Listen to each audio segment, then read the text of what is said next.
ہمارے پیارے آقا مکی مدنی مصطفیٰ صلی اللہ تعالی علیہ وآلہ وسلم نے مختلف مواقع پر مسلمانوں کے عیب اچھالنے سے منع کرتے ہوئے پردہ پوشی کے فضائل بیان فرمائے ہیں. آئیے سنتے ہیں. من رأى عورہ فسترها كان كمن احیا موعودۃ من قبرها، یعنی جو کسی کا پوشیدہ عیب دیکھے پھر اسے چھپا لے تو وہ اس شخص کی طرح ہوگا کہ جس نے زندہ دفنائی گئی بچی کو قبر سے نکال کر اس کی جان بچائی.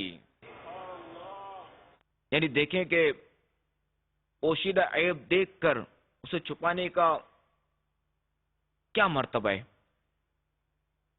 مزید ہمارے آقا علیہ الصلوۃ والسلام فرماتے ہیں اذا اراد اللہ بعبد خیرا بصرہ عیوبہ، یعنی جب اللہ تبارک و تعالی کسی بندے کے ساتھ بھلائی کا ارادہ فرماتا ہے تو اسے اس کے عیوب سے باخبر فرما دیتا ہے.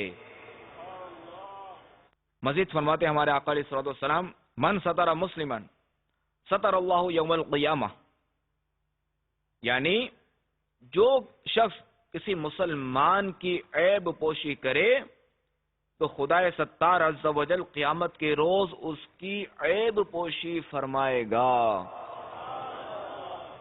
مفسر شہیر حکیم الامت مفتی احمد یار خان علیہ رحمت اللہ المنان بیان کرتا آخری حدیث کی شرح کرتے ہوئے فرماتے ہیں یعنی اگر کوئی حیادار آدمی پوشیدہ طور پر نامناسب حرکت کر بیٹھے پھر پچھتائے تو تم اسے پوشیدہ طور پر ہی سمجھا دو کہ اس کی اصلاح ہو جائے، اسے بدنام نہ کرو. یعنی اگر کوئی حیادار آدمی اس سے کوئی سی غلطی ہو گئی، کوئی خطا ہو گئی، کوئی گناہ ہو گیا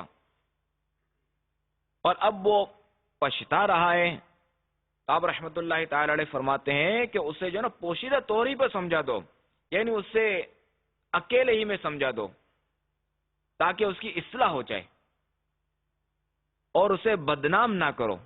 ان لوگوں سے بیان کر کے اس کا عیب اسے بدنام نہ کرو. مزید فرماتے ہیں اگر تم نے اپنے بھائی کا پردہ رکھا تو اللہ تبارک و تعالی قیامت میں تمہارے گناہوں کا حساب پوشیدہ طور پر ہی لے گا.